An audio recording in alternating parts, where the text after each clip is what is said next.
Hello students, welcome you all to my channel पढ़ लो। और आज हम एक्सरसाइज 5.3 के क्वेश्चन नंबर 19 और 20 करने वाले हैं। इसके पहले के क्वेश्चन हमने कंप्लीट करके रखे हैं, आपने नहीं देखे हैं तो हमारे चैनल में जाके आप देख सकते हैं। प्लेलिस्ट पूरी बनी हुई है, लाइन बाय लाइन सब क्वेश्चंस है, वहां पे आप सब देख सकते हैं। ठीक है, तो आज हम 19 और 20 करने वाले हैं और इसी के साथ ये चैप्टर भी हमारा कंप्लीट होता है। और इस चैप्टर में आपको कोई भी कंफ्यूजन अगर होता है तो you can ask in comment section. ठीक है, मैं आपका डाउट क्लियर करूंगा। इसके बाद हम आर.डी. शर्मा के क्वेश्चंस पे जाने वाले हैं। तो तब तक पहले ये क्या है 19 और 20 तो समझ लो, तब तो आर.डी. शर्मा के क्वेश्चंस पे जाओगे ना यार। ठीक है, तो क्वेश्चन नंबर 19 क्या बोलते हैं? 200 logs are stacked in the following manner: 20 logs in bottom row, 19 row in next row, 18 row in next to it and so on. In how many rows are the 200 log placed and how many logs are in the top row? देखो concept बहुत ही simple है। बोलता है ये diagram भी आपको दिख रहा है, फिगर भी आपको दिख रहा है। देखो लास्ट लाइन है, बॉटम लाइन जो हमें दिख रही है। ठीक है, उस बॉटम लाइन में टोटल हमारे पास 20 लॉग है। ठीक है, ये बॉटम में 20 लॉग, उसके बाद कितनी है 19 लॉग, और उसके बाद कितनी है 18 लॉग एंड सो ऑन, ऐसे चलते जाएगा। तो टोटल मुझे 200 लॉग्स है, मतलब 200 लकड़ियां हैं समझो, और उस 200 लकड़ियां को हमें अरेंज करना है। तो मुझे पता है कितने रोज बनेंगे, ये तो फाइंड करना है ना यार। पहले 200 में 20 आए, सबसे बॉटम में 20 आए, फिर 19 आए, फिर 18 आए, फिर 17 आएंगे, फिर 16 आएंगे। तो ये कितने कितने लॉग्स अरेंज कर रहे हो? ये आप 200 लॉग्स को अरेंज कर रहे हो। तो मुझे पता है कि सम ऑफ ऑल कितनी है 200, तो सम ऑफ एन टर्म्स वो कितने हैं 200, और एनी तो मुझे नहीं पता है, मतलब नंबर ऑफ रोज, क्योंकि लास्ट रो की हम बात करेंगे तो उसमें 20 है, उसके बाद कितने हैं 20 के पहले 19, 18, 17, लेकिन एपी तो ये फॉर्म कर रहा है यार, क्योंकि डी हमेशा सेम है। 20, 19, 18, 17, 16, 15, 20 क्या है भाई सेम, डी क्या है भाई सेम है, तो मतलब एपी को फॉर्म कर रहा है ये सीरीज। ठीक है, तो sum of n terms 200, total sum दिया हुआ है तो हम इसी का फॉर्मूला लगा लेते हैं। ठीक है, सम ऑफ एन टर्म्स का क्या फॉर्मूला होता है? वो होता है n/2 in bracket 2a plus n minus 1d is equals to 200। ठीक, अब n मुझे फाइंड करना है तो n की जगह n ही हो गया, ये डिवाइड बाय 2 इंटू a मेरा है 20 प्लस n माइनस 1 और d मेरा है -1। देखो ध्यान दो ना, 19 माइनस 20 क्या होता है -1 होता है, +1 कर दोगे गड़बड़ हो जाएगी भाई।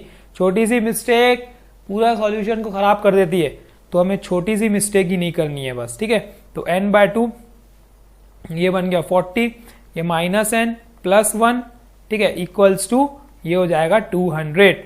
तो अब ये n/2 इन ब्रैकेट 40 प्लस 1 डेट is 41 minus n equals to 200।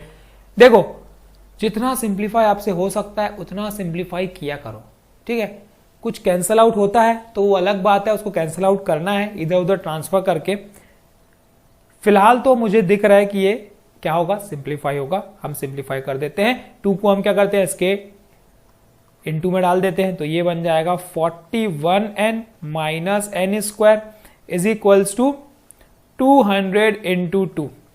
ठीक, तो अब ये बन गया मेरा 41n minus n square minus 400 equals to 0। थोड़ा सा अरेंज करते हैं यार, क्वाड्रेटिक फॉर्म में लाना जरूरी है।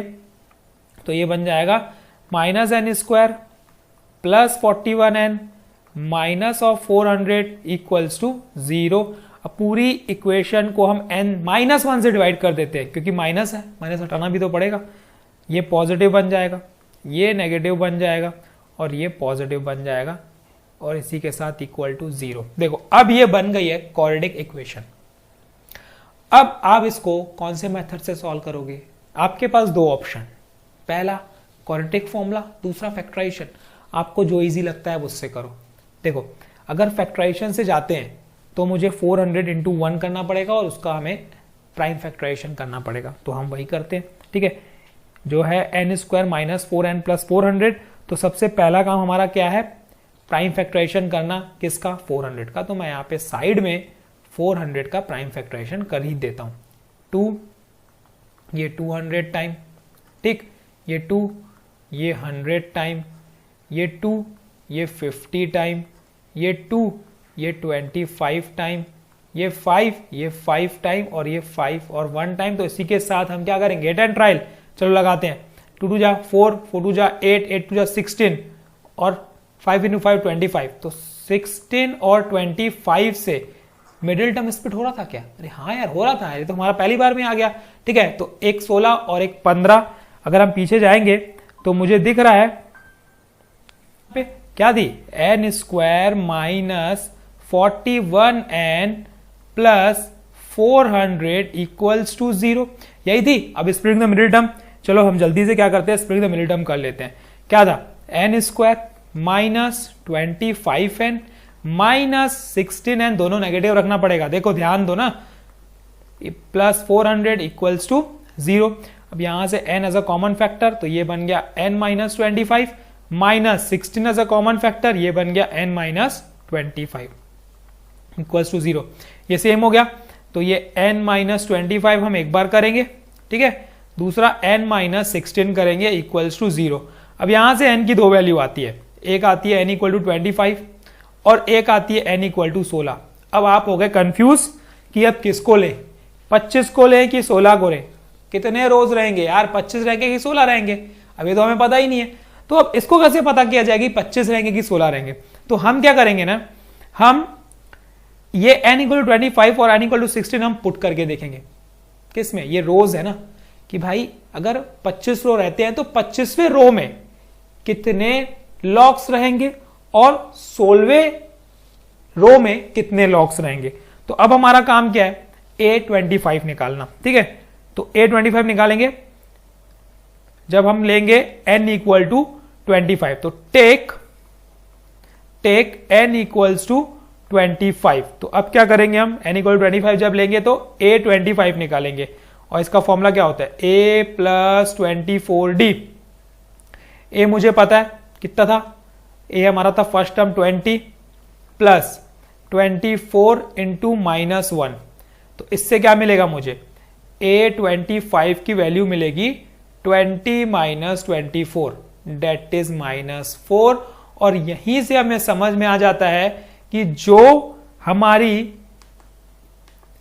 25th टर्म है वो -4 है, और कभी भी लॉग नेगेटिव में हो सकते हैं क्या? अरे यार नहीं हो सकते यार, लॉग कभी नेगेटिव में हो ही नहीं सकते, ठीक है। -4 लॉग लिखोगे क्या? नहीं। तो अब हम इतना कंफर्म हो गया है हमारा कि जो हमारा आंसर है वो है हमारा n इक्वल टू 16, ठीक है। तो यही हमारा क्या है आंसर। तो इतना पता चल गया है कि कितने नंबर ऑफ रोज रहेंगे, 16 रो रहेंगे, और अब 16 रो तो रहेंगे। अब फाइंड क्या करो भाई, अब फाइंड करो A16। तो A16 का मतलब A प्लस 15D, और A मुझे पता है 20 प्लस 15 इंटू -1, तो ये मिल गया 20 माइनस 15। तो A16 इक्वल्स टू कितना आ गया 5। तो इसी के साथ हमें ये पता चलता है कि टोटल जो नंबर ऑफ लॉग्स रहेंगे 16वें रो पे वो कितने रहेंगे, 5 रहेंगे। तो ये हमारा आंसर है, ठीक है। तो इस तरीके से आपको ये सॉल्व करना है, ठीक। तो ये क्वेश्चन नंबर 19 था जो कि बहुत ही सिंपल था। अब हम बढ़ते हैं क्वेश्चन नंबर 20 की तरफ। देखो क्वेश्चन नंबर 20 क्या बोलता है, इन अ पोटैटो रेस, एक रेस चल रही है यार, पोटैटो रेस चल रही है। A bucket is placed in the starting point पे एक बकेट है which is 5 metre away from the first potato and other potatoes are placed 3 metres apart in straight line. देखो कॉन्सेप्ट समझते हैं, सबसे पहले क्या बोलना चाह रहा है। ये बकेट है मेरा, इस बकेट से ये पहला 5 मीटर की दूरी पे है, फिर जो डिस्टेंसेस दिए हुए हैं ये सब 3-3 मीटर की दूरी पे दिए हुए हैं। ये जो भी डिस्टेंसेस है मेरे वो कितने हैं, 3-3 मीटर की दूरी में, ये सब 3 मीटर है। ये सब जितने भी स्टोन्स रखे हुए हैं, हमारी पोटैटोज रखे हुए हैं, जितने भी पोटैटोज रखे हुए हैं सब ये कितने पे हैं, 3-3 मीटर की दूरी पे, ठीक है। अब मुझे पता है there are 10 potatoes in a line. ये पहला पोटैटो यहां पे है, ये फर्स्ट पोटैटो, ये सेकेंड पोटैटो, ये थर्ड पोटैटो, ये फोर्थ पोटैटो, ये फिफ्थ पोटैटो, ये सिक्स्थ पोटैटो, ये सेवेंथ पोटैटो। समझो कॉन्सेप्ट समझो। पहले अगर यहां से लेकर पहले पोटैटो उठा के अगर ये वापस जाते हैं, ठीक है, यहां से पोटैटो उठाया और वापस गया, तो मतलब कितना डिस्टेंस कवर किया, यहां से यहां तक 5 मीटर, प्लस 5 मीटर, मतलब पहली बार में उसने 10 मीटर डिस्टेंस कवर किया। ठीक है, कॉन्सेप्ट क्लियर है बहुत। उसके बाद की बात करेंगे तो वहां से यहां से स्टार्ट हुआ, ये 5 तो कवर हुआ, ये 3 कवर हुआ। ठीक है, फिर ये 3 कवर हुआ, ये 5 कवर हुआ, ये यहां से यहां तक गए, फिर ये यहां से यहां तक गए, मतलब टोटल कितना कवर हुआ, 8 मीटर कवर हुआ और 8 मीटर वापस आए। देखो बहुत ही सिंपल कॉन्सेप्ट है, 8 मीटर कवर हुआ और 8 मीटर वापस आए, तो इसका मतलब ये हो गया 16। ध्यान से समझना कि किस तरीके से हम बना रहे हैं। उसके बाद की हम बात करेंगे तो यहां से स्टार्ट हुआ, ठीक है, ये यहां से स्टार्ट हुआ, ये 5 कवर हुआ, ये 3 कवर हुआ, फिर ये 3 कवर हुआ, मतलब 5 और 3 कितना, 8, 8 और 3 11, 11 और वापस 11, मतलब 22 मीटर कवर हुआ। ठीक, देखो कॉन्सेप्ट समझते हैं हम लोग। ये हम क्या कर रहे हैं, ये हम सीरीज बना रहे हैं और सीरीज से ही आगे सॉल्व होगा। ठीक है, तो सीरीज बनाना कैसे है यही समझ रहे हैं हम। अभी अगर यहां से स्टार्ट हुआ, ये 5 कवर हुआ, ये 3 कवर हुआ 8, ये 3 कवर हुआ 11, ये 3 कवर हुआ 11 और 3 14, और 14 ये वापस आएगा, तो मतलब 28। ठीक है, अब इतना इनफ है समझने के लिए कि हो क्या रहा है। अब इससे मुझे पता चल गया कि सीरीज बन रही है, वो भी एपी की। क्यों? क्योंकि कॉमन डिफरेंस अगर आप नोटिस करोगे तो वो सेम है। जो सीरीज बन रही है उससे ये चेक करना पड़ेगा कि एपी है कि नहीं। तो एपी कैसे चेक करते हो, डी से। डी अगर सेम आता है तो इसका मतलब वो एपी है। तो ये मुझे दिख गया कि ये एपी है। तो एपी है अगर, तो ए हो गया मेरा कितना 10, ठीक है, डी हो गया मेरा कितना 6। ए और डी मुझे मिल गया। अब फाइन हमें क्या करना था, इसमें टोटल डिस्टेंस कितना कवर हुआ ना, यही हमें इसमें फाइन करना है क्वेश्चन में, कि टोटल डिस्टेंस कितना कवर हुआ यहां से लेकर पूरा वहां से स्टार्ट एंड तक के वापस आने में। कितने पोटैटो से, टोटल 10 पोटैटो से। तो मुझे निकालना है सम ऑफ 10 टर्म्स, और सम ऑफ 10 टर्म्स का फॉर्मूला n/2, 2 इंटू ए मतलब 10 प्लस 9 इंटू और डी मेरा है 6। ठीक, तो अब ये हो जाएगा मेरा 5 into 2 into 10 that is 20 plus 9 into 6 that is 54। तो अब मुझे क्या मिली वैल्यू, 20 प्लस 54 दैट इज 74, और 5 इंटू 74 मतलब अगर हम बात करेंगे आगे तो S10 क्या मिला मुझे, 5 इंटू 74। तो अगर मल्टीप्लाई करोगे तो कितना होगा, 5 इंटू 4 20, 5 इंटू 4 20, ये 0, 2 इसके पास कैरी, 5 इंटू 7 35, 36 37, तो 370 मीटर। मतलब सम ऑफ 10 टर्म्स, इसका मतलब रेस जितना कवर हुआ, कितना मीटर कवर हुआ टोटल, जाने से वापस आने तक, जाने से वापस आने तक, जाने से वापस आने तक। ठीक, कि टोटल कितना हुआ, 370 मीटर कवर हुआ। ठीक है, तो ये क्या हो गया इसका, ये हो गया मेरा आंसर। ठीक, बहुत ही आसान क्वेश्चन था यार, इसमें कुछ भी नहीं था इस क्वेश्चन में, बहुत ही सिंपल था, बस हमें सीरीज बनाने आनी चाहिए। तो अब इसी के साथ हमारा arithmetic progression NCERT chapter number 5 complete होता है। ठीक, और इसके अलावा अगर कोई क्वेश्चन है जो अर्थमेटिक प्रोग्रेशन का आपसे नहीं बन रहा है तो you can ask in comment section.